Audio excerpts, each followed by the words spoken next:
തിരുവനന്തപുരം പെരുമാതുറ മുതലപ്പൊഴി ചാനലിൽ ആഴം കൂട്ടുന്നതിനുള്ള ഡ്രഡ്ജിംഗ് പ്രവൃത്തികൾ ആരംഭിച്ചു. തൃശൂർ ചേറ്റുവ ഹാർബറിൽ നിന്നെത്തിച്ച ഡ്രഡ്ജർ ഉപയോഗിച്ചാണ് മണൽ നീക്കം ആരംഭിച്ചത്. ഹാർബർ എഞ്ചിനീയറിംഗ് വകുപ്പിന്റെ മേൽനോട്ടത്തിലാണ് പ്രവർത്തനങ്ങൾ. കഴിഞ്ഞ ദിവസം രാത്രിയോടെ ഡ്രഡ്ജറിന്റെ ട്രയൽ റൺ നടത്തി. ഡ്രഡ്ജ് ചെയ്യുന്ന മണൽ പെരുമാതുറ ഭാഗത്താണ് നിക്ഷേപിക്കുന്നത്.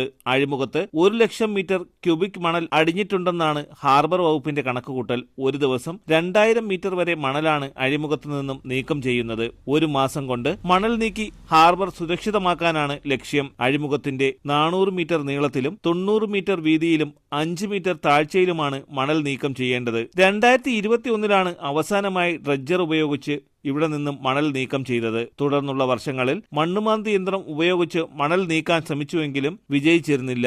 ഇതോടെയാണ് അഴിമുഖത്ത് മണൽത്തിട്ട രൂപപ്പെട്ടു തുടങ്ങിയത്. കരാർ വ്യവസ്ഥ പ്രകാരം അദാനി ഗ്രൂപ്പാണ് മുൻകാലങ്ങളിൽ മണൽ നീക്കം നടത്തിയിരുന്നത്. കൃത്യമായും മണൽ നീക്കം നടക്കാതെ വന്നതോടെ മുതലപ്പൊഴി അപകട മേഖലയായി മാറി. മത്സ്യത്തൊഴിലാളികളുടെ നിരന്തര ആവശ്യം കണക്കിലെടുത്താണ് ആഴം കൂട്ടുന്ന പ്രവൃത്തികൾ നടപ്പിലാക്കുന്നത്.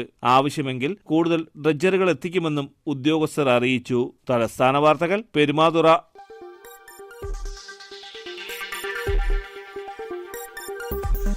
ഈ വാർത്തകൾ നിങ്ങൾക്കായി അവതരിപ്പിച്ചത് ആലങ്കോട് റീബിനിൽ നിന്നും പർച്ചേസ് ചെയ്യുമ്പോൾ ഹോൾസെയിൽ വിലയ്ക്കൊപ്പം ഏറ്റവും കുറഞ്ഞ പണിക്കൂലിയും കൂടാതെ കൈനിറയെ സമ്മാനങ്ങളും.